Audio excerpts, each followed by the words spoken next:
বাগুৰুম্বা নৃত্যই গঢ়িব বিশ্ব অভিলেখ।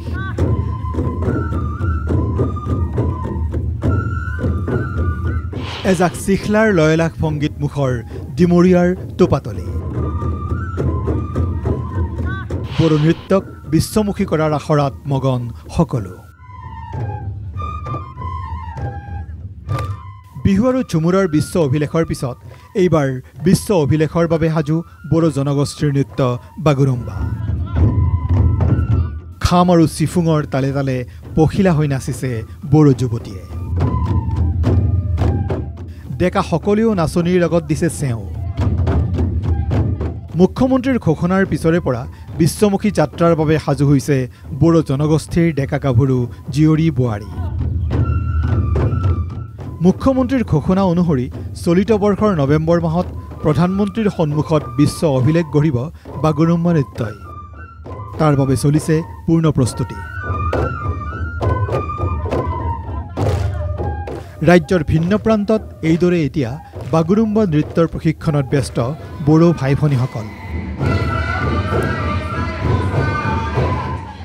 ব্যতিক্ৰম নহয় জনগোষ্ঠী অধ্যুষিত অঞ্চল ডিমৰীয়াও। বাগুৰুম্বা প্ৰস্তুতি সন্দৰ্ভত ক'লে বড়ো জনগোষ্ঠীৰ লোকসকলে।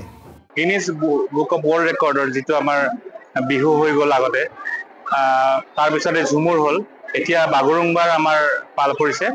বাগুৰুম্বাৰ কাৰণে আমাৰ যি ৰিহাৰ্চেল আৰু আমাৰ প্ৰশিক্ষণ প্ৰক্ৰিয়া চলি আছে, ইয়াতে চিলেকশ্যনো হ'ব। আৰু ইতিমধ্যে আমাৰ মাননীয় মুখ্যমন্ত্ৰী ডক্টৰ হিমন্ত বিশ্ব শৰ্মাই ডাঙৰীয়া তেখেতে এনাউন্স কৰিছে যে নৱেম্বৰলৈকে আমাৰ মাননীয় প্ৰধানমন্ত্ৰী দেশৰ প্ৰধানমন্ত্ৰী নৰেন্দ্ৰ মোদী ডাঙৰীয়া আহিব আৰু তেখেতৰ উপস্থিতিতেই আমাৰ বাগুৰুম্বাৰ যি গিনিজ বুক অফ ৱৰ্ল্ড ৰেকৰ্ডত প্ৰায় 11,000 নাচনী, ইতিমধ্যে আমাৰ 11,000 নহয়, আমাৰ প্ৰায় 20,000ৰ ওপৰত নাচনী আমাৰ এতিয়ালৈকে ৰিহাৰ্চেল চলি আছে।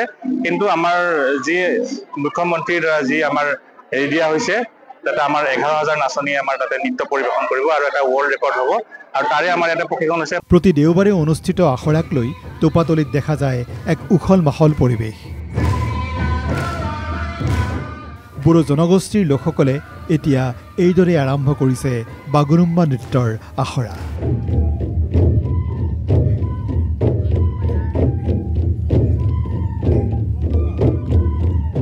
সোণাপুৰৰ পৰা চন্দন মালাকাৰৰ ৰিপোৰ্ট NK TV।